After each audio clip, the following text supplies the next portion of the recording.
గత కొన్ని రోజుల క్రిందట 'లిజన్ హ్యుమానిటీ' అనే గ్రంథంలో 2వ అధ్యాయం 'మరణము, అమరత్వము' అనే విషయాన్ని చదువుకుంటూ మధ్యలో ఆపాం. ఈరోజు బాబా కృపతో మనకి మళ్ళీ చదువుకునే అవకాశం వచ్చింది. కాబట్టి మళ్ళీ ఆ విషయాన్ని, బాబా చెప్పినటువంటి విషయాన్ని మనం చదువుకోబోతున్నాం. బాబా ఈ చాప్టర్‌లో మరణం గురించి అనేక విషయాలు ప్రస్తావించారు. మనము అలాగే అన్నీ కూడా చదువుకున్నాం. మరణము అనేది ఎన్ని రకాలుంటుంది? ఎన్ని రకాలలో అంటే మరణం సంభవిస్తుంది మానవునికి? మానవుని యొక్క ఆ లక్ష్యం, ఆ గమ్యం చేరడానికి ఈ మానవ జన్మ ఎలా ఉపయోగపడుతుంది? ఇవన్నీ కూడా ప్రస్తావిస్తున్నారు. ముఖ్యంగా మరణం వలన కలిగేటటువంటి నష్టాలు, లాభాలు ఇవన్నీ కూడా ప్రస్తావించారు. మరణం కారణంగా అంటే మరణాన్ని చూసి మనం నేర్చుకోవాల్సింది చాలా ఉంది. అసలు జీవించడం ఎలా అనేది మనకి అర్థమవుతుంది. అలాగే మరణం ద్వారా ఏం లాభం వస్తుందో మనం గత వారంలో చదువుకున్నాం. మానవుడు ఆధ్యాత్మికంగా పురోగమించి అంటే ఆధ్యాత్మిక విషయాలపై దృష్టి పెట్టి భగవంతుని స్మరణలో కాలం గడుపుతున్నటువంటి వ్యక్తికి మరణం ఆసన్నమైనప్పుడు మరింతగా ఆ ఆధ్యాత్మికత పురోగమిస్తుంది మరో జన్మలో. అక్కడ నుండి ప్రారంభమవుతుంది. ఎప్పుడు కూడా యోగ భ్రష్టుడు కాడు. ఎక్కడి వరకు అయితే అతడు ఆధ్యాత్మిక సాధనలు చేశాడో, తర్వాతి జన్మలో కూడా అక్కడ నుండి అతని సాధన ముందుకు సాగుతుంది అని బాబా చెప్పారు. అయితే పురోగమం జరుగుతుంది అంటూ పురోగమించడం జరుగుతుంది. ఈ జన్మలో మనం సాధించలేనిది మళ్ళీ జన్మలో సాధించవచ్చు అనుకుని ఎవరైనా మరణాన్ని ఆహ్వానిస్తారా?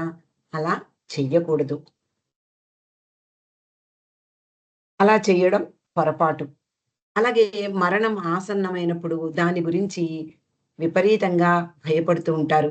అలా భయపడకూడదు. నిజమైన సాధకుడు కావాలని మరణాన్ని ఆహ్వానించడు. దాని గురించి భయం చెందడు.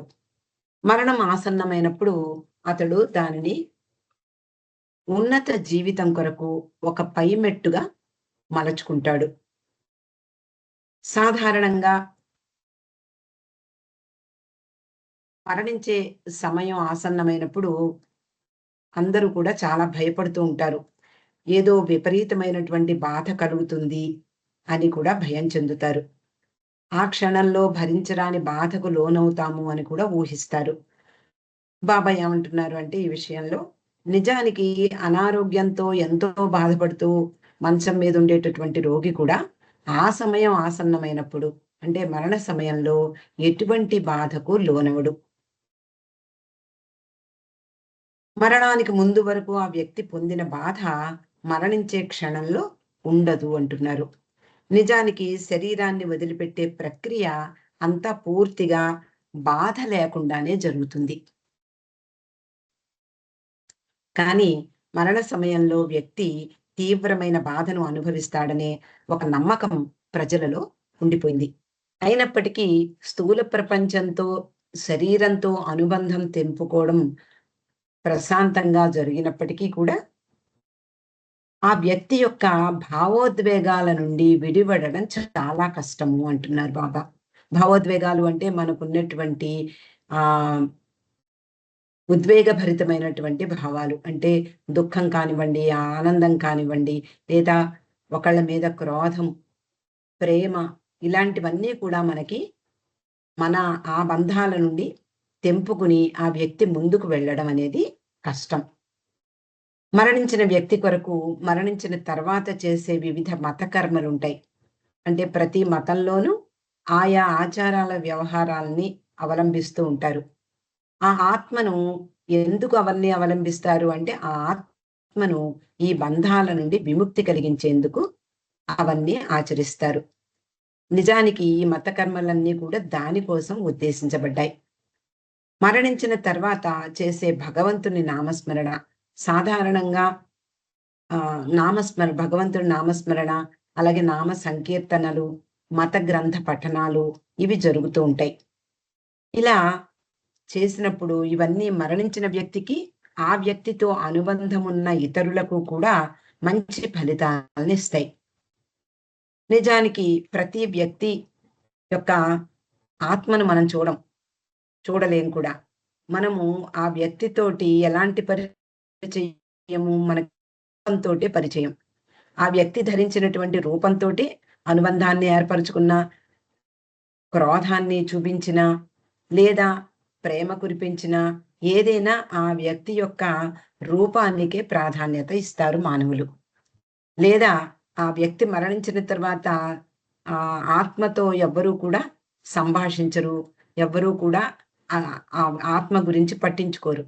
శరీరానికి ప్రాధాన్యత ఇస్తారు కాబట్టి, ఈ శరీరం వదిలిపెట్టిన తర్వాత అంటే మరణించిన వ్యక్తి ఎవరైతే ఉన్నారో వాళ్ళ సంబంధీకులు ఈ వ్యక్తి హాయిగా ముందుకు ప్రయాణించాలి అనే భావన లేకుండా అతనితో కూడినటువంటి ఆ ప్రేమ కానివ్వండి, అనుబంధం కానివ్వండి, ఏదైనా వారికి చాలా బాధ కలిగిస్తుంది. కాబట్టి ఆ వ్యక్తి రూపంతో ఏర్పడినటువంటి ఆ సంస్కార బంధాల నుండి మరణించిన వ్యక్తి విడుదల పొందుతాడు. అలాగే అతని యొక్క సంబంధీకులకు కూడా మంచి జరుగుతుంది. దేనివలన? భగవన్నామ సంకీర్తన వలన. అలా కాక చనిపోయిన వ్యక్తి రూపంతో అయ్యో ఈ రూపం మనకి కనుమరుగైపోతుంది, కొన్ని కొన్ని గంటల్లో అది వెళ్ళిపోతుంది, ఇలా ఆ వ్యక్తితో అనుబంధాన్ని వీడలేక బాధపడడం జరుగుతూ ఉంటుంది. ఏడుస్తూ ఉంటారు. వాటి వలన చనిపోని వ్యక్తికి, ఉన్నవారికి కూడా మంచి ఫలితాలు కలగవు. వాళ్ళ యొక్క మనసుల్ని కృంగదీస్తాయి ఈ బాధలు. ఎందుకంటే ఈ ఏడుపులు మొదలైనవన్నీ చనిపోయిన వ్యక్తికి, అతని బంధువులకు భౌతిక రూపం పట్ల అనుబంధాన్ని బలోపేతం చేస్తాయి. ఇలా బాబా ఎప్పుడు కూడా ఈ విషయాన్ని చాలా దృఢంగా చెప్తూ ఉండేవారు. కాబట్టి మరణ సమయంలో ఎవరైనా మరణించినటువంటి వ్యక్తి కోసం బాధపడడం అనేది ఆ వ్యక్తి యొక్క పురోగమనానికి సంబంధించి మనం ఆలోచించినట్లయితే నిజానికి బాధ అనేది కలగదు. బాబా జంషెడ్ తన అన్నగారైనటువంటి జంషెడ్ మరణించినప్పుడు కూడా ఇదే విషయాన్ని బాబా గట్టిగా చెప్పడం జరిగింది మా మండలి వారికి. ఆ వ్యక్తి నిజంగా చనిపోవడం జరిగితే, అంటే నిజంగా చనిపోవడము అంటే భగవంతునిలో ఏకమవడం. అలా నిజంగా చనిపోయినప్పుడు అందరూ ఆనందించవలసిన విషయమే. మానవుడు ఎన్నో కోట్ల జన్మలు ఎత్తి ఈ భవబంధాల్లో ఇరుక్కుని తిరిగి తిరిగి జన్మిస్తూ మరణిస్తూ చివరకు గమ్యాన్ని చేరుకున్నట్లయితే అది ఆనందించవలసిన విషయమే. కానీ సాధారణంగా అది అంత తొందరగా జరగదు. 84 లక్షల జన్మలు ఎత్తాలి అని బాబా చెప్పడం జరిగింది. కాబట్టి ఆ వ్యక్తి నిజంగా మరణించకపోతే, అంటే నిజంగా మరణించడం అంటే శరీరం మాత్రమే మరణించి అతని మనస్సు, అలాగే సూక్ష్మ శరీరం, మానసిక శరీరం, దానితో కూడినటువంటి సంస్కారాలు ఇవన్నీ కూడా ఉన్నప్పుడు మళ్ళీ తిరిగి జన్మించవలసి ఉంటుంది.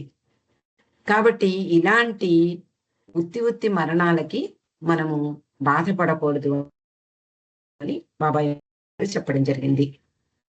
మరణ సమయంలో వ్యక్తి మనసులో ఆలోచనలు, కోరికలు అతని రాబోయే జన్మలో అతని తలవ్రాతను నిర్ణయించడంలో ప్రత్యేక పాత్రను నిర్వహిస్తాయి.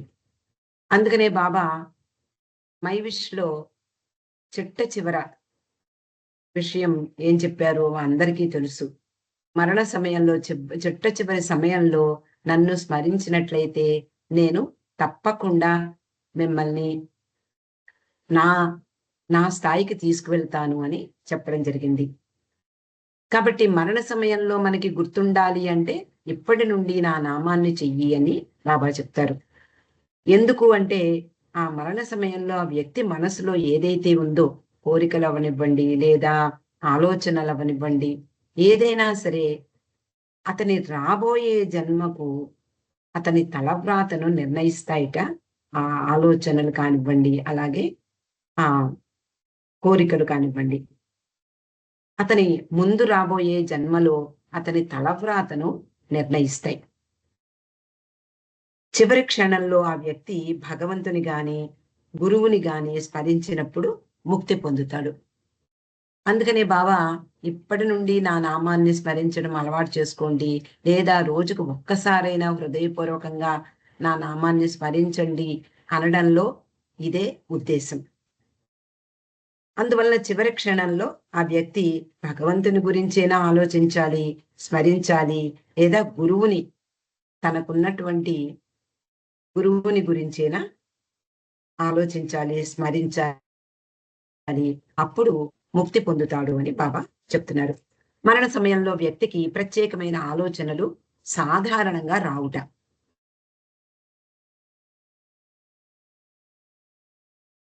కానీ కొంతమందికి ఎన్నో ఆలోచనలుంటాయి, ఎన్నో ఆశయాలుంటాయి. తాను నెరవేర్చవలసినటువంటి బాధ్యతలు, ఆశలు, ఆశయాలు, కోరికలు ఎన్నో ఉంటాయి. కానీ ఆ క్షణం సమీపించేటప్పటికి వాటినన్నిటినీ కూడా మరిచిపోతాడట. కొంతమంది మరణించే సమయంలో తాము తిరిగి జన్మించబోము అని ఘంటాపథంగా చెప్తారు. కొంతమంది చెప్తారు, ఇంక నాకేమీ అవసరం లేదు, బాబాని పట్టుకున్నాను, నాకింకా జన్మ లేదు అని చెప్పిన వాళ్ళు నాకు తెలుసు. అలా వాళ్ళు ఆశించినంత మాత్రాన ఈ భూమిపై జన్మించకుండా కుదరదు. వారు తిరిగి జన్మించి జీవితం పట్ల విముఖత, యావగింపు కలిగి సాధు సన్యాసుల వలె జీవిస్తారు. అలా ఎవరైతే మరణ సమయంలో నాకింక పునర్జన్మ లేదు అని భావిస్తారో అలాంటి వాళ్ళు జన్మించడం తప్పదు కానీ వచ్చే జన్మలో మామూలుగా ఈ ప్రాపంచిక జీవితం పట్ల సాధారణంగా విముఖత ఏర్పడుతుంది. అంటే మానసికంగా సన్యసిస్తాడు. సాధు సన్యాసులు నిజంగా సాధువులు, సన్యాసులు ఎలా జీవిస్తారో అలా జీవించడానికి ప్రోద్బలం అవుతుంది అంటున్నారు. మరణ సమయానికి ఆ వ్యక్తి యొక్క మంచి చెడు సంస్కారములు ఇంచుమించుగా సరితూగినట్లయితే అతడు వెంటనే మరో కొత్త భౌతిక దేహాన్ని ధరిస్తాడు. మామూలుగా బాబా సంస్కారాల గురించి ఈ విషయాలన్నీ కూడా అనేక సందర్భాలలో చెప్పారు. ఈ మరణ సమయానికి ఆ వ్యక్తి యొక్క మంచి చెడు సంస్కారాలు ఇంచుమించుగా సరితూగినట్లయితే వెంటనే సరికొత్త జన్మలో ప్రవేశిస్తాడు. సరికొత్త భౌతిక దేహాన్ని ధరిస్తాడు. మరణించిన పిమ్మట 4వ రోజునే మరో జంటకు బిడ్డగా జన్మించవచ్చు. అంటే 4వ రోజునే అంటే అతని యొక్క సంస్కారాలు ఎలా నిర్ణయిస్తాయో అలా జరుగుతుంది. ఈ సంస్కారాలు మంచి చెడు ఆల్మోస్ట్ దగ్గర అవుతూ ఉండగానే మరణించినప్పుడు అతనికి జన్మ వెంటనే వస్తుంది. అటువంటి అత్యవసర సందర్భంలో ఆ వ్యక్తి ఆత్మ 6-7 నెలల మధ్య కాలంలో వృద్ధి చెందుతున్న పిండమునందు ప్రవేశించగలదు. ఇలా ఎవరికైతే సంస్కారాలు మంచి చెడు సరిసమానంగా ఇంచుమించుగా సరితూగుతూ ఉండేటటువంటి ఆ సందర్భంలో మరణించినప్పుడు వెంటనే 3-4 రోజుల్లో మరో జంటకు, మరో తల్లిదండ్రులకు జన్మించడం జరుగుతుంది. అది ఆ ఆత్మ ఎవరైతే చనిపోయినటువంటి ఆ వ్యక్తి యొక్క ఆత్మ 6-7 నెలల మధ్య కాలంలో, అంటే 6వ నెల 7వ నెల గర్భం ధరించినటువంటి 6వ నెల 7వ నెల మధ్య కాలంలో ఆ వృద్ధి చెందుతున్న పిండములో ప్రవేశిస్తుంది. ఇక్కడ ఒక ముఖ్యమైన విషయం గుర్తించవలసి ఉంది. జన్మనిచ్చే తల్లి, తండ్రి ఇరువురు లోని పిండమునకు ప్రాణశక్తిని మాత్రమే ఇవ్వగలరు. ఎవరైనా తల్లి, తండ్రి అంటే గర్భం ధరించినప్పుడు ఆ గర్భంలో ఆ పిండానికి ప్రాణశక్తి మాత్రమే ఈ తల్లిదండ్రులు ఇస్తారు. ప్రాణశక్తిని తల్లిదండ్రుల నుండి పొందినటువంటి పిండము ఏదో ఒక వ్యక్తాత్మ, అంటే చనిపోయినటువంటి ఏదో ఒక ఆత్మ దానిలో ప్రవేశించాలి. పిండము వృద్ధి పొందుతున్న చివరి దశలో ఆ వ్యక్తాత్మ ప్రవేశించడం జరుగుతుంది. మరి లేత నెలల్లో కాకుండా ఇందాక చెప్పినట్లుగా 6, 7 నెలల మధ్య కాలంలో ఈ పిండంలో ఈ ఆత్మ అనేది ప్రవేశం జరుగుతుంది. చనిపోయిన తర్వాత ఆ వ్యక్తి తిరిగి జన్మించుటకు సిద్ధంగా ఉన్నప్పుడు అతని సంస్కార బంధముల కారణంగా భావి తల్లిదండ్రుల వద్దకు అప్రయత్నంగా లాగబడతాడు. మరి తల్లిదండ్రుల్ని ఎలా సెలెక్ట్ చేసుకుంటాడు? ఎవరికి పుట్టాలో ఎలా తెలుస్తుంది? అంటే ఈ సంస్కారాలే నిర్ణయిస్తాయి. ఆ వ్యక్తి తిరిగి జన్మించడానికి సిద్ధంగా ఉన్నాడు అనుకుందాం. అంటే సిద్ధంగా ఉండడం అంటే ఇందాక మనం చెప్పుకున్నట్లుగా మంచి చెడు సంస్కారాలు ఇంచుమించుగా సరితూగుతున్నటువంటి ఆ సందర్భంలో మరణించిన వ్యక్తి వెంటనే జన్మ తీసుకుంటాడు. అలా జన్మ తీసుకున్నప్పుడు అతని భావి తల్లిదండ్రులు ఎవరు నిర్ణయిస్తారు అంటే అతని సంస్కార బంధాలే నిర్ణయిస్తాయి. అలా ఎవరితో అయితే ఈ సంస్కార బంధాలు ఉన్నాయో వారి దగ్గర జన్మిస్తాడు. వాళ్ళ దగ్గరకు అప్రయత్నంగా, అంటే వీళ్ళు ప్రయత్నం చేయరు, వాళ్ళు ప్రయత్నం చేయరు.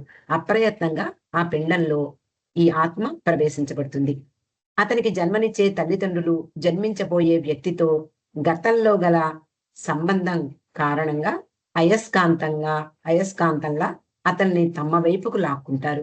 ఈ తల్లి తండ్రి అంతకుముందు వాళ్ళకి ఉన్నటువంటి ఆ బంధం కారణంగా ఈ చనిపోయినటువంటి వ్యక్తి యొక్క ఆత్మను వాళ్ళ దగ్గరకు అప్రయత్నంగా లాక్కుంటారు. ఒక్కొక్క సందర్భంలో జన్మించబోయే వ్యక్తి యొక్క బలమైన సంస్కారము లేదా కర్మబంధాలు అతని తల్లిదండ్రులతో కాకుండా, అతని తల్లిదండ్రులతో ఏ విధమైన బంధము లేదు అనుకుందాం. అలాంటప్పుడు ఆ తల్లిదండ్రులకు ఎలా జన్మిస్తాడు అంటే, ఆ తల్లిదండ్రులకు ముందు పుట్టినటువంటి పిల్లలు, సోదరుడు లేక సోదరితో ఇతనికి బంధం ఉండవచ్చు. ఆ కర్మ బంధాల కారణంగా సోదరితో కానీ, సోదరునితో కానీ ఉన్నటువంటి ఆ కర్మ బంధాల్ని, అంటే ఆ సంస్కారాల్ని మళ్ళీ ఖర్చు పెట్టడం కోసం ఆ కుటుంబంలో జన్మించడం జరుగుతుంది. అందువలన ఈ సంస్కార బంధాలే ఆ కుటుంబంలో, అంటే ఏ కుటుంబంలో పుట్టాలి, ఏ దేశంలో పుట్టాలి, లేదా ఎవరెవరికి ఏ జాతిలో పుట్టాలి, లేదా ఏ కులంలో పుట్టాలి, ఇవన్నీ కూడా సంస్కారాలే నిర్ణయిస్తాయి. అత్యవసర పరిస్థితులు, కొన్ని సందర్భాల్లో యుద్ధ సమయాలు వస్తూ ఉంటాయి, లేదా అంటువ్యాధులు ప్రబలి ఉంటాయి. అలాంటి సమయంలో వందల మంది, వేలాది మంది కూడా చనిపోతూ ఉంటారు. అలా చనిపోయిన వ్యక్తులు వెంటనే జన్మించవలసిన సందర్భాలు ఉంటాయి. అందువల్ల వారితో మరి గత జన్మ సంబంధాలు లేకపోతే ఈ జన్మించడం ఆగిపోతుందా అంటే ఆగదట. వాళ్లతో గత జన్మ బంధాలు గల కుటుంబంలో జన్మించడం అందరికీ సాధ్యం కాదు. ఎంతో మంది చనిపోతారు. ఎన్నో ఆత్మలు వేచి ఉంటాయి ఎవరి ఎవరి ఏ కుటుంబంలో పుట్టాలా అని. అలాంటి సందర్భంలో వాళ్ళకి గత జన్మలో సంబంధాలు లేకపోయినప్పటికీ కూడా ఏదో ఒక సంబంధం కారణంగా వాళ్ళకి జన్మించవచ్చు. కానీ వ్యక్తి యొక్క సంస్కారాలు ఉంటాయి కదా, అతనిని వెంటనే జన్మించడానికి ప్రేరేపిస్తాయి. ఆ వ్యక్తిలో పేర్కొన్నటువంటి ఆ సంస్కారాలు తప్పనిసరిగా జన్మ తీసుకోవాలి అని ప్రేరణ కలిగిస్తాయి. గత జన్మలలో అతనికి సంబంధం కల తల్లిదండ్రులు దొరక్కపోవచ్చు. అంత మాత్రాన ఆ వ్యక్తి జన్మించడం వాయిదా వేయబడదు. అంటే జన్మించడానికి తల్లిదండ్రులతో సంబంధం ఉన్నటువంటి తల్లిదండ్రులు దొరకకపోయినప్పుడు కూడా అతడు ఏదో రకంగా జన్మ తీసుకుంటాడు, కానీ ఆ జన్మించడం వాయిదా వేయడం కుదరదు. అప్పుడు సద్గురువుల యొక్క పాత్ర. ఇక్కడ సద్గురువులు అంటే ఎప్పుడు కూడా 5గురు సద్గురువులు ఉంటారు అని బాబా చెప్పడం మనందరికీ తెలుసు. ఆ సద్గురువులు ఇలాంటి సమయాలలో ఏ విధంగా, అంటే వాళ్ళ యొక్క సంస్కారాలను అడ్జస్ట్ చేసి ఇలా వాళ్ళు జన్మ తీసుకునేలాగా వాళ్ళు సహాయం చేస్తారట. అలా సద్గురువుల సహాయంతో, వాళ్ళ యొక్క ప్రమేయంతో అది సాధ్యపడుతుంది. ఆ సద్గురువులు కలగజేసుకుని అనేకానేక సవరణలు చేస్తారు. పరస్పర మార్పులు చేస్తారు. అలా చేయడం ద్వారా ఆ వ్యక్తి జన్మించడం జరుగుతుంది. ఎంత ప్రాసెస్ ఉందో మనకి బాబా ఈ విషయాల ద్వారా మనకి అర్థమవుతుంది. ఎక్కువ కాలం ధరించిన దుస్తులు సాధారణంగా మనము అలాగే ధరించేటటువంటి దుస్తులు ఇప్పుడు పరిస్థితులు మారిపోయాయి. అందరికీ ఆహ్, సర్ప్లస్‌గా ఉంటున్నాయి. అన్ని విషయాల్లోనూ కూడా మనం ఎటువంటి పేదరికాన్ని అనుభవించటం లేదు ఎవరు కూడా. బాబా చేసినటువంటి ఆ రోజుల్లో చేసినటువంటి కార్య ఫలితంగా. ఇక్కడ ఏం చెప్తున్నారు? ధరించినటువంటి దుస్తులు బాగా అరిగిపోయాయి, చిరిగిపోయాయి, ఇంకా ఉపయోగం లేకుండా అయిపోయాయి. నప్పుడు వాటిని ఈజీగా తీసి పారేస్తాం. దాన్ని దాన్ని మరి మళ్ళీ వాటిని గురించి ఆలోచించం.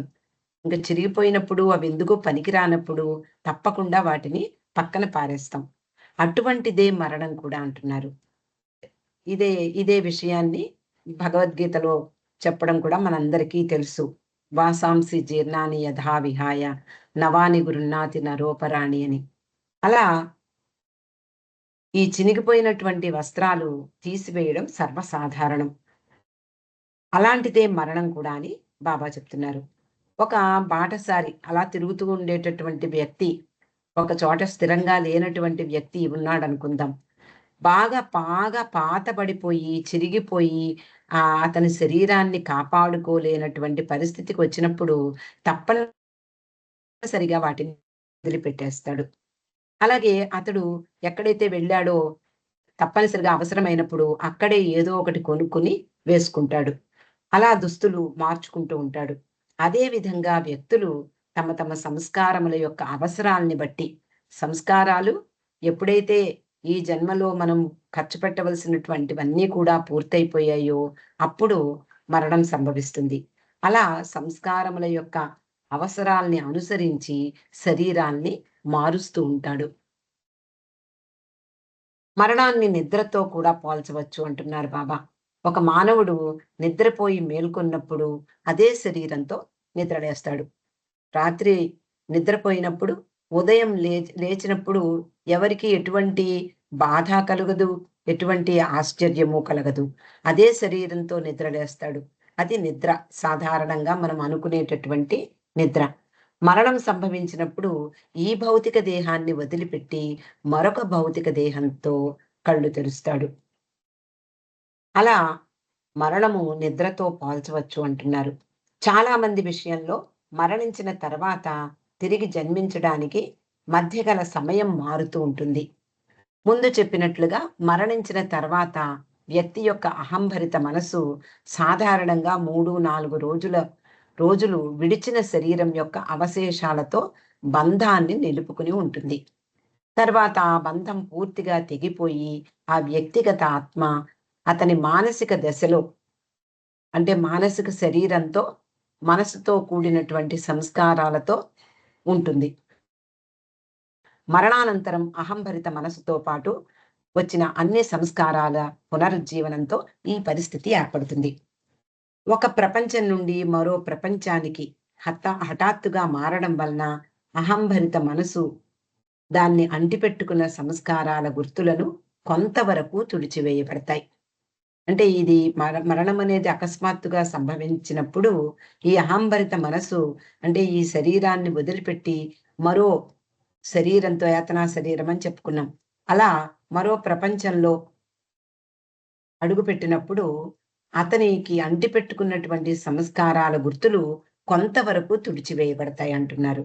కానీ చాలా వరకు మనసుని అంటిపెట్టుకునే ఉంటాయి. ఒకవేళ మరణము వ్యక్తి యొక్క అన్ని సంస్కారాలను తుడిచిపెట్టగలిగినట్లయితే వ్యక్తి అన్ని పరిమితుల నుండి విముక్తుడై ముక్తిని పొందుతాడు. ఒకవేళ ఈ ఈ జన్మలో మనం చేసుకున్నటువంటి అన్నీ కూడా కర్మబంధాలు, సంస్కారాలు అన్నీ కూడా తుడిచిపెట్టుకుపోయేలాగా మనం జీవించినట్లయితే అంటే అన్ని సంస్కారాలు ఖర్చవుతాయి. ఖర్చయిన వెంటనే అదే పనిగా మళ్ళీ తిరిగి సంస్కారాలు పోగు చేసుకోకుండా ఉన్న వ్యక్తికి మరణించిన వెంటనే అతనికి ముక్తి లభిస్తుంది అంటున్నారు. ఎందుకు? అన్ని పరిమితుల నుండి విముక్తుడైపోతాడు. అన్ని సంస్కారాల నుండి విముక్తుడైపోతాడు. అలా అతనికి ముక్తి లభిస్తుంది. కానీ అలా ఎన్నటికీ జరగదు.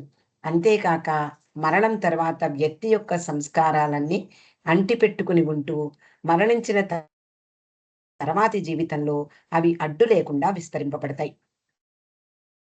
అలా అన్నిటికీ విముక్తి పొంది, ముక్తి పొందడం అనేది సాధారణంగా జరగదు సుమా అంటున్నారు. కాబట్టి మరణం తర్వాత ఆ వ్యక్తి యొక్క సంస్కారాలను అవి అన్నీ అంటిపెట్టుకున్నటువంటి అతని మనసుతో ఆ మరణించిన తర్వాతి జీవితంలో అవి విస్తరింపబడతాయిట. ఓపెన్ అయిపోతాయిట. సంస్కారాల చాప అనే తెర విప్పుకోవడం వలన వ్యక్తి స్వర్గము లేక నరక స్థితులను అనుభవిస్తాడు. ఈ సంస్కారాలు కొంతవరకు ఖర్చవుతాయి. ఆ ఖర్చయినటువంటి సంస్కారాలు మళ్ళీ కొన్ని సంస్కారాలు కూడుతాయి. అలాంటి సమయంలో వ్యక్తి మరణించినప్పుడు అతనికున్నటువంటి అటు చెడు సంస్కారాలైనా ఎక్కువుండవచ్చు. మంచి సంస్కారాలైనా ఎక్కువుండవచ్చు. అలా ఎక్కువగా ఉండేటటువంటి చెడు సంస్కారాలతో జన్మించిన అతని ఆ జీవితంలో రాబోయే జీవితంలో అతనికి ఏమాత్రము సుఖం ఉండదు. ఒకవేళ మంచి సంస్కారాలన్నిటితో జన్మించినప్పుడు ఆ మంచి తప్ప ఇంకొక బాధ అనేది అతనికి తెలియకుండా పోతుంది. కాబట్టి వీటిని కొంతవరకు బ్యాలెన్స్ చేయడానికి భగవంతుడు నిర్ణయించినటువంటిది ఈ నరకము, స్వర్గము అనే స్థితి. అతని మంచి, చెడు సంస్కారములకు అనుగుణంగా సుఖదుఖాలను అనుభవిస్తాడు. ప్రతి వ్యక్తి మంచి, చెడు అనే 2 సంస్కారాలను కలిగి ఉంటాడు. ఆ రెండింటిలో ఏవి ప్రబలంగా ఉంటే అవి వాటి వలన మరణానంతర జీవితంలో అతని మానసిక స్థితి నిర్ణయింపబడుతుంది. రెండింటిలో మంచి ఎక్కువగా ఉంటే స్వర్గ స్థితిలో అతడు ఆనందాన్ని అనుభవిస్తాడు.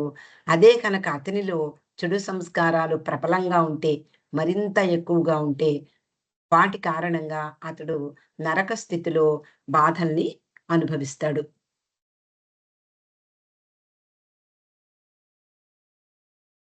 కాబట్టి ఏదైతే అతడు ఏ స్థితినైతే అనుభవించాలో, అతని జీవితంలో అతని యొక్క మానసిక స్థితి ఎలా ఉండాలో, ఆ మరణానంతర జీవితం ఎలా ఉండాలో, ఇవన్నీ కూడా మంచి, చెడు సంస్కారాలు ఏవి ఎక్కువగా ఉంటే వాటి కారణంగా ఆ స్థితిని అనుభవిస్తాడు.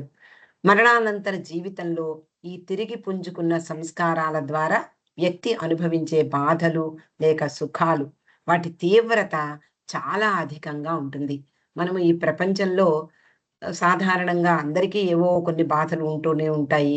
శారీరకంగా బాధలు పడుతూ ఉంటాము. ఏదో చిన్న దెబ్బ తగిలితే పెద్ద పుండుగా అయిపోతూ ఉంటుంది.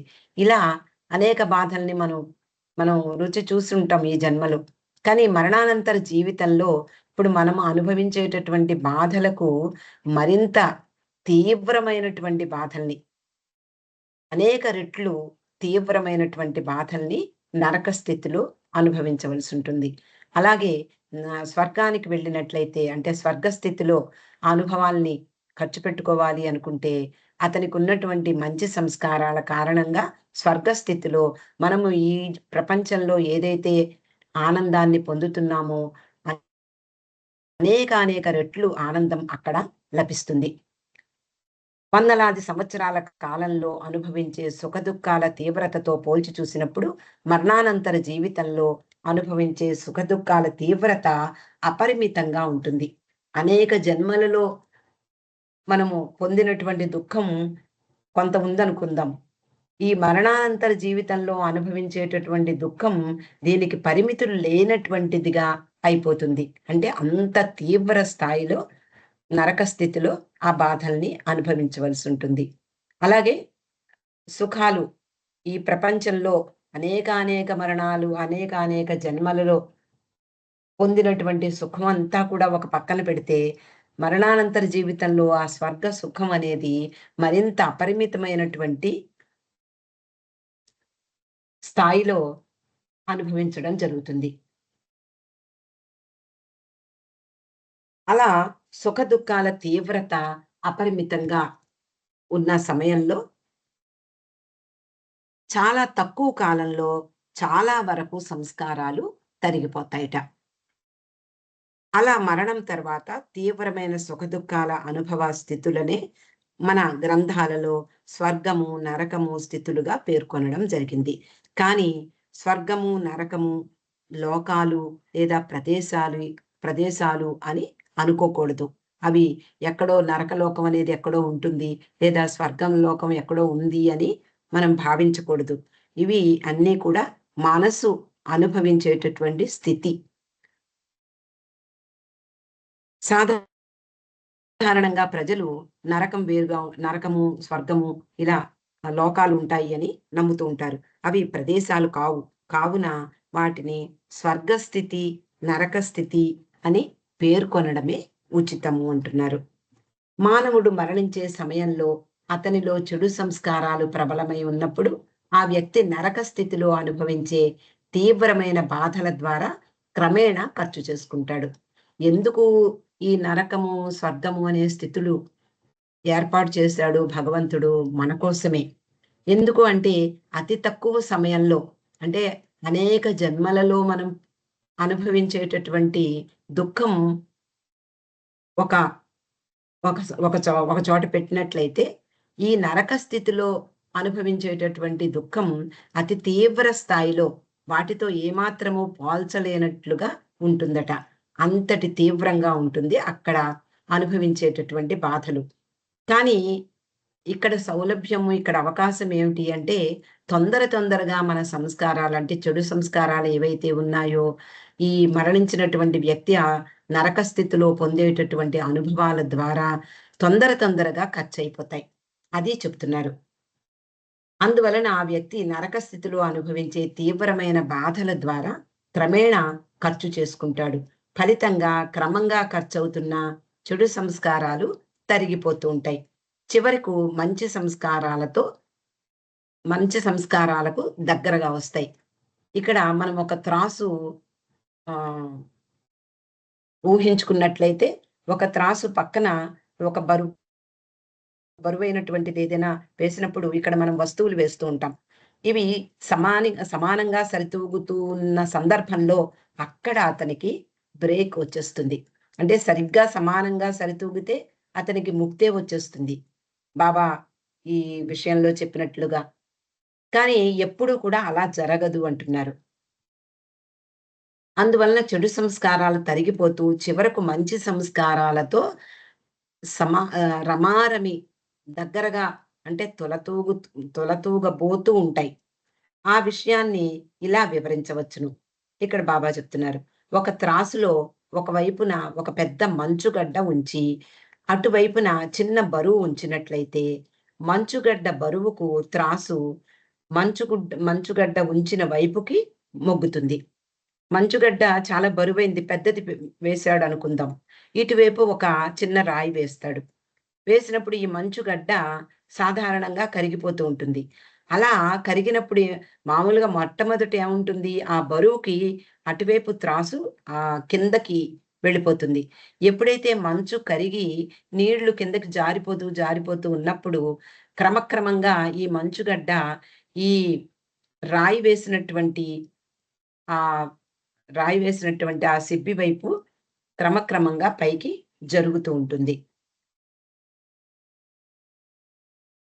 మంచుగడ్డ నెమ్మదిగా కరిగిపోతూ నీరు బయటికి చిమ్మినప్పుడు దాని భారం పోయి త్రాసు రెండు వైపులా సమాన భారానికి దగ్గరగా వస్తుంది. సమానంగా అయిపోకుండా కొంచెం దగ్గరగా వస్తుంది. అదే విధంగా వ్యక్తి యొక్క చెడు సంస్కారాలు నరక స్థితిలో తీవ్ర బాధను అనుభవించుట ద్వారా వాటి ఆధిక్యత, వాటి యొక్క బరువు, వాటి యొక్క పరిమాణం తగ్గి మంచి సంస్కారాలతో ఇంచుమించుగా సరితూగుతాయి. అలా రెండు విరుద్ధ సంస్కారాలు అంటే మంచి, చెడు ఈ రెండు కూడా సమానంగా తూగే స్థితికి చేరుకున్నప్పుడు ఆ వ్యక్తి యొక్క మరణానంతర జీవితం ముగిసిపోతుంది. ఎప్పుడైతే ఈ చెడు సంస్కారాలున్న వ్యక్తి నరక స్థితిలో అతని యొక్క చెడు సంస్కారాలు తీవ్ర స్థాయిలో బాధలను అనుభవించడం ద్వారా తరిగిపోగొట్టుకుంటాడో, అప్పుడు మంచి సంస్కారాలతో సరిసమానంగా తూగే సమయానికి అక్కడ అతని యొక్క మరణానంతర జీవితం సమాప్తమైపోతుంది. భూమిపై తాను సరికొత్త శరీరంతో జన్మించే సమయం ఆసన్నమవుతుంది. ఎప్పుడైతే ఇవి అటు ఇటుగా ఇంచుమించుగా సరిసమానం అవుతాయో అప్పుడు కొత్త జన్మ తీసుకోవలసినటువంటి సమయం వస్తుంది. అప్పుడు వ్యక్తి మరణానంతర జీవితం కొనసాగించడం వలన ఇంకా ప్రయోజనం లేనందువలన కొత్త శరీరంతో భూమిపై జన్మిస్తాడు. ఈ నరక స్థితిలో అయిపోయాయి. అతని యొక్క చెడు సంస్కారాలన్నీ కూడా ఆల్మోస్ట్ మంచి సంస్కారాలతో తూగుతున్నాయి. అలాంటప్పుడు కొత్త జన్మ తీసుకున్నప్పుడు కొంత అంటే కొన్ని ఆహ్, చెడు సంస్కారాలున్నాయి. మరిన్ని మంచి సంస్కారాలున్నాయి. ఆ సంస్కారాలతో అతడు మళ్ళీ ఒక జన్మ తీసుకుంటాడు. మరో స్థూల శరీరంతో తాజాగా కొత్త అనుభవాలను సంపాదించడానికై సిద్ధపడతాడు. దాని కొరకు ఆ వ్యక్తి తనలోని ఖర్చు కాని సంస్కారాలను అనుభవించడానికై తగిన శరీరాన్ని ధరించవలసుంటుంది. అంటే ఇప్పుడు ఎప్పుడైతే ఈ చెడు సంస్కారాలు ఖర్చయిపోయి ఇంచుమించు మంచి సంస్కారాలతో తులతూగుతున్న సమయంలో మరో జన్మ తీసుకోవలసినటువంటి సమయం అది.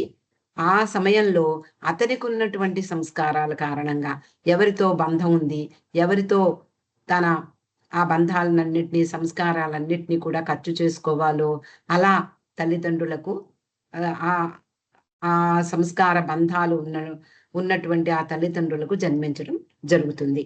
ఒకవేళ వ్యక్తాత్మ అధికంగా ఉన్న చెడు సంస్కారాలను నరక స్థితిలో అనుభవించినట్లయితే అతడు మంచి సంస్కారాల ఆధిక్యత గల కొత్త శరీరంతో జన్మించవచ్చును. ఒకవేళ మంచి సంస్కారాలను దాటి ముందుకు వెళ్ళిపోయాయి అనుకుందాం.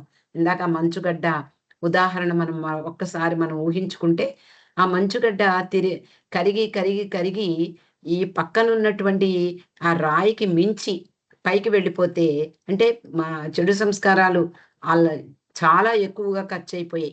ఇంకా మంచి సంస్కారాలున్నాయి. లేదా మంచి సంస్కారాలు బరువు పైన ఉండి, చెడు సంస్కారాలు ఇంకా బరువుగా, దానికంటే బరువుగా ఉండేటటువంటి స్ స్థితిలో అతడు జన్మ తీసుకున్నప్పుడు, ఎక్కువ చెడు సంస్కారాలు, తక్కువ మంచి సంస్కారాలతో జన్మ తీసుకుంటాడు. అంటే ఏదైతే ఆధిక్యతలో ఉంటుందో, ఆ ఆధిక్యత సమానంగా అంటే వాటిని మళ్ళీ అనుభవించడానికై కొత్త శరీరంతో జన్మించవచ్చు. అనుకోని ఈ విరుద్ధమైన మార్పుకు సంస్కార తరంగ ప్రవాహం శక్తి కారణమవుతుంది. అలా ఆ వ్యక్తి మరో రూపంతో జన్మించే సమయంలో అప్పటికే అధికంగా ఉన్న చెడు సంస్కారాల నుండి విడివడి ఉంటాడు. ఈ చెడు సంస్కారాలు ఖర్చు పెట్టేసుకున్నాడు కాబట్టి అతనికి మంచి సంస్కారాలు ప్రబలంగా ఉంటాయి. అంటే చెడు సంస్కారాలు పూర్తిగా పోవు. మంచి సంస్కారాలతో ఆల్మోస్ట్ ఇటు అటుగా ఇంచుమించు సరితూగేటటువంటి సమయంలో జన్మ తీసుకున్నప్పుడు అతడు అవి అనుభవిస్తాడు, ఇవి అనుభవిస్తాడు. అంతటా అతని మంచి సంస్కారాల యొక్క శక్తివంతమైన తరంగాలు ప్రబలమవుతాయి. అతనిలో మంచి సంస్కారాలు ఎక్కువగా ఉన్నప్పుడు వాటి యొక్క ప్రాబల్యం ఎక్కువగా ఉంటుంది. ఫలితంగా కొత్త జన్మలో మంచి సంస్కారాల ప్రవాహ వేగం అతన్ని ప్రభావితుణ్ణి చేస్తుంది. ఈ విధంగా మానవుడు గత జన్మలో దుష్టుడై ఉన్నప్పటికీ మరు జన్మలో సాధువర్తనుడై జీవించడానికి ఉద్యుక్తుడవుతాడని స్పష్టంగా కనిపిస్తుంది. ఒక జన్మలో దుష్టమైనటువంటి కార్యాలు చేసి అనేక చెడు సంస్కారాలు సంపాదించుకున్నప్పటికీ వాడు వాడిని సాధారణంగా అందరూ కూడా తిట్టిపోస్తూ ఉంటారు. ఇంత చెడ్డవాడు, వీడికి వచ్చే జన్మలో మామూలు జన్మ రాదు, ఇలాంటివన్నీ కూడా అనుకుంటూ ఉంటారు సాధారణంగా.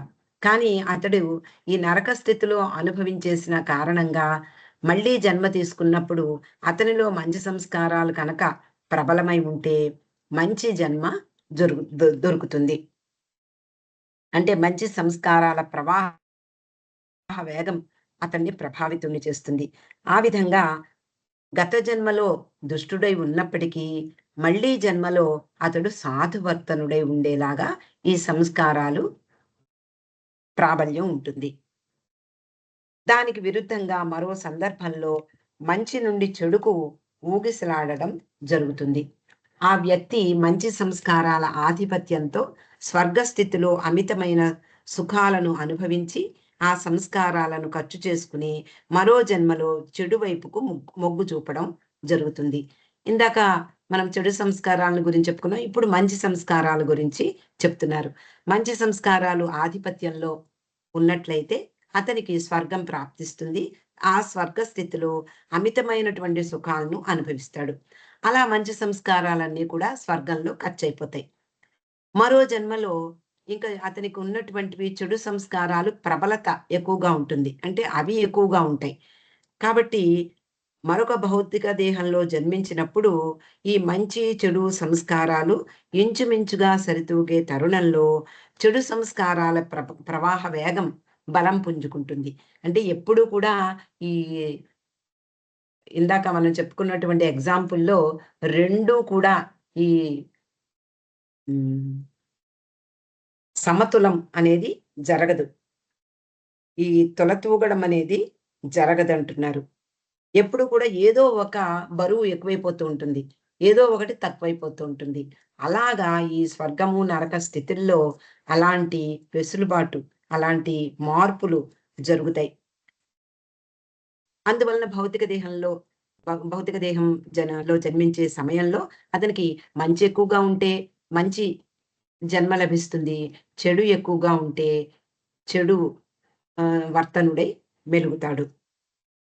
కానీ జనన సమయంలో మంచి నుండి చెడుకు, లేక చెడు నుండి మంచికి అలాగే ఎప్పుడు జరుగుతుందని భావించరాదు. ప్రతి విషయంలోనూ ఇలా జరుగుతుంది అని భావించకూడదు.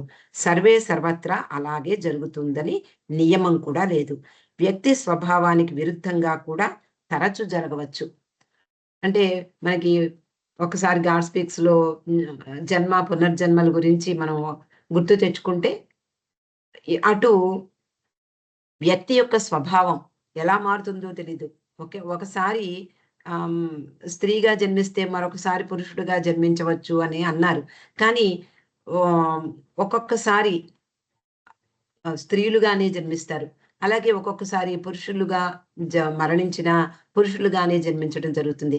అలాగే సాధువర్తనుడై ఉన్నటువంటి వ్యక్తి అటు చెడు సంస్కారాల ప్రాబల్యంతో చెడ్డవర్తనుడై ఆహ్, మంచి దుష్టుడుగా జన్మించడం జరుగుతుంది. అలాగే మా దుష్టుడుగా ఉన్నటువంటి ఈ జన్మలో దుష్టుడుగా ఉన్నప్పటికీ అతని యొక్క సంస్కారాలు కారణంగా అతని ఎక్కువగా ఖర్చవక ఈ చెడు సంస్కారాలు ఎక్కువగా ఉన్నప్పుడు మళ్ళీ చెడ్డవాడుగానే పుట్టడం లభిస్తుంది. అంటే ఇదంతా కూడా ఆ టెక్నాలజీ ఇదంతా కూడా ఇలా ఉంటుంది సుమా అని చెప్తున్నారు.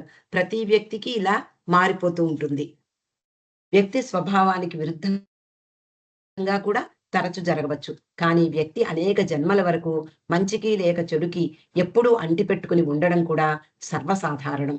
అట్టి సందర్భంలో వ్యతిరేక సంస్కారాల బలోపేతం కావడానికి తగినంత శక్తిని సమకూర్చుకునే లోపు వ్యక్తి జన్మించడం జరుగుతుంది. ఎన్నో కండిషన్స్ ఫుల్‌ఫిల్ అయితే తప్ప జన్మించడం జరగదు. ఒకవేళ అలా ఎలా జన్మించినా అతనిలో ఉండేటటువంటి సంస్కారాల యొక్క ప్రాబల్యం కారణంగానే అతడు ఏ విధంగా ఆ జన్మలో జీవించాలో ఆ సంస్కారాలే నిర్ణయిస్తాయి. పరిణామ క్రమంలో చైతన్యం కూడా వృద్ధి పొందుతూ తొలి మానవ రూపం ధరించిన క్షణం నుండి ఇండివిడ్యువల్ సోల్ అంటే వ్యక్తాత్మ యొక్క నిజమైన ఉనికి లేక అస్తిత్వం ప్రారంభమవుతుంది. మనము ఎన్నోసార్లు చెప్పుకున్నాం. పరిణామ క్రమంలో రాతి నుండి మానవ జన్మ వచ్చే వరకు అనేక రాజ్యాలలో అటు వృక్ష రాజ్యం, క్రిమి రాజ్యం ఇలా అన్ని రకాలుగా జంతువులుగా జన్మించిన తర్వాత చివరకు జంతురాజ్యం నుండి విడివడి మానవునిగా జన్మించడం జరుగుతుంది. అలా తొలి మానవ రూపం ధరించినప్పుడు ఈ చైతన్యం అభివృద్ధి పొందుతుంది. పూర్తి చైతన్యం వచ్చేస్తుంది. అలా మానవుడిగా జన్మించినప్పుడు నిజమైనటువంటి ఉనికి అంటే అస్తిత్వం ప్రారంభమవుతుంది. బాబా గాడ్ స్పీక్స్‌లో ఇలా చెప్పారు. వ్యక్తాత్మ అనగా ఇండివిడ్యువల్ సెల్ఫ్. దీనికి ఆది యందు అనగా సృష్టి ప్రారంభంలో వ్యక్తిగతాత్మ సుదీర్ఘమైన పరిణామ క్రమంలో వివిధ రూపాలు, అంటే ఇందాక మనం చెప్పుకున్నట్లే వాయువు, రాయి, లోహము, వృక్షము, చేప, పక్షి, జంతు, ఇలా అన్ని రూపాలు మార్పు చెందుతూ చివరకు తొలి మానవ రూపం, అంటే పరిణామ క్రమాభివృద్ధి చివరి మెట్టు అయినటువంటి మానవ రూపం వస్తుంది. ఈ క్షణం నుండే పరిమిత వ్యక్తిత్వం నేను అనేది వస్తుంది. ఇక్కడ ఇప్పుడు జంతువుల వరకు నేను నేను అవి అనుకోవు. కానీ మానవునిగా జన్మించిన నాటి నుండి ఈ పరిమిత వ్యక్తిత్వం నేను అనేది స్పష్టంగా మనకి కనపడుతుంది. చిన్న పిల్లలు కూడా నాది అంటారు. అలా నేను అనే ఎరుక కలిగి ఉండి అదే ప్రధాన లక్షణంగా కనిపిస్తుంది. నేను అనేదే ప్రధాన లక్షణంగా కనిపిస్తుంది. వ్యక్తి అనగా నేను అనే దానికి నిజమైన జన్మ అవుతుంది. అంటే మానవునిగా పుట్టడమే నేనుగా పుట్టడము. నేను అనేది మానవునిగా జన్మించిన నాటి నుండే ప్రారంభమవుతుంది అనేది ఇక్కడ అహము అనే దాన్ని చెప్తున్నారు. అహం అనేది మానవునిలో స్పష్టంగా బయటపడుతూ ఉంటుంది. మరి వ్యక్తి యొక్క నిజమైన మరణం ఎప్పుడు సంభవిస్తుంది అంటే, అతడు తన పరిమిత వ్యక్తిత్వాన్ని లేక వేర్పాటు భావన అనంతము అవిభాజ్యము అయిన భగవంతుని సత్య చైతన్యంలో లీనమైనప్పుడు సంభవిస్తుంది. అంటే వ్యక్తి యొక్క నిజమైన మరణము, నిజమైన జననము అని మనం బాబా చెప్పిన సందేశం మనం చదువుకున్నాం ఒకసారి. నిజమైన మరణం ఎప్పుడు సంభవిస్తుంది అంటే, మా ప్రతి మతంలోనూ కొన్ని కొన్ని నమ్మకాలు ఉంటాయి. హిందూ మతం జన్మ పునర్జన్మల్ని అంగీకరిస్తుంది. అలాగే క్రిస్టియానిటీ లేదా మహమ్మదీయా, ఇస్లాం మతం వీళ్ళందరూ కూడా ఈ జన్మని ఒకే జన్మ ఒకే మరణము అంటారు. కాబట్టి బాబా అంటారు రెండు అభిప్రాయాలు కూడా నిజమే అంటున్నారు. కాబట్టి నిజమైనటువంటి మరణం ఎప్పుడు సంభవిస్తుంది? నేను అనే దానితో పుట్టాడు మానవుడు. మొట్టమొదటి జన్మతోటే నేను అనేది మొదలైపోయింది. ఆ నేను అనేది పూర్తిగా నాశనం అవ్వాలి. అది నిజమైనటువంటి మరణం. అతడు తన పరిమిత వ్యక్తిత్వం, అంటే నేను ఇంతే, నా శరీరం, నా పరిమితి, నా యొక్క ఇల్లు, నా వాళ్ళు, ఇలా నా నా నా అనేటటువంటి ఆ పరిమిత వ్యక్తిత్వం లేక వేర్పాటు భావన, నేను వేరు, పరాయి వాళ్ళు వేరు, నేను వేరు అనేటటువంటి వేర్పాటు భావన అనేది పూర్తిగా తొలగిపోయి అనంతము అవిభాజ్యము అయిన భగవంతుని సత్య చైతన్యంలో లీనమైనప్పుడు ఆ నేను అనేది సమసిపోయి నిజమైనటువంటి మరణం అప్పుడు సంభవిస్తుంది. ఇంకా వివరించాలంటే వ్యక్తి యొక్క పరిమితమైన అహంభరితమైన మనసు సంపూర్ణంగా అదృశ్యమవడమే వ్యక్తి యొక్క నిజమైన మరణంగా భావించబడుతుంది. వ్యక్తి యొక్క పరిమితమైనటువంటి అహం అంటే అహంతో కూడినటువంటి మనసు అంటే మనోనాశ్. ఆ మనసు పూర్తిగా దగ్ధమైపోవాలి, పూర్తిగా అదృశ్యమైపోవాలి, లేకుండా పోవాలి. అప్పుడు నిజమైనటువంటి మరణంగా భావించబడుతుంది. ఈ అహంభరిత మనసే అజ్ఞానం అనే సంస్కారాల ముసుగును తయారు చేస్తుంది. అహముతో ఉన్నటువంటి మనసు ఈ సంస్కారాల్ని తయారు చేసేది ఏమిటి? ఈ అజ్ఞానం అనే సంస్కారాల్ని ఈ మనసే తయారు చేసుకుంటూ ఉంటుంది. భౌతికంగా చనిపోవట కంటే నిజమైన మరణం మరింత కష్టసాధ్యమైన ప్రక్రియ. సాధారణంగా ఈ జనన మరణాలు అనేవి మన చేతుల్లో ఉండవు అని మనం అనుకుంటూ ఉంటాం. ఈ రోజు చూసినటువంటి వ్యక్తి రేపు కనిపించకపోవచ్చు. అలా కనిపించకపోవడం అనేది మనకి సాధారణంగా జరుగుతూ ఉంటుంది.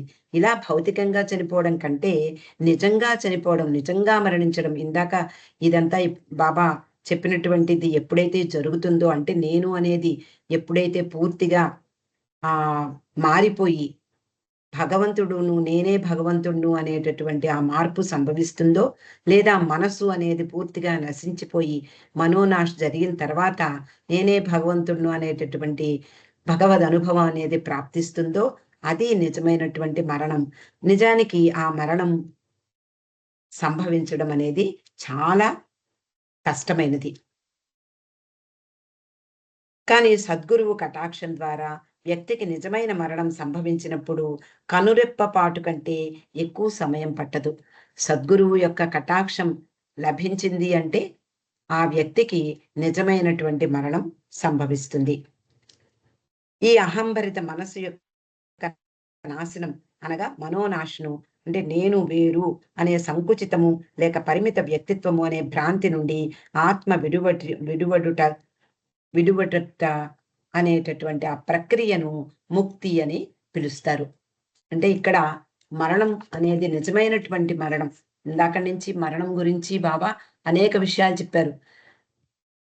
ఎన్ని మరణాల్లో ఎన్ని రకాలు, ఏ విధంగా మరణం సంభవిస్తుంది, ఇలా చెప్పుకుంటూ వచ్చి అసలు మరణం అంటే ఏమిటి, అసలు జీవితం అంటే ఏమిటి, ఆ మరణించినటువంటి వ్యక్తి ఏ విధమైనటువంటి మళ్ళీ పునర్జన్మ తీసుకుంటాడు, ఎలాంటి కండిషన్స్, ఎలాంటి సంస్కారాల యొక్క ప్రాబల్యం, వీటన్నిటి గురించి చెప్పి నిజమైనటువంటి మరణం ఎప్పుడు సంభవిస్తుందో చెప్పారు.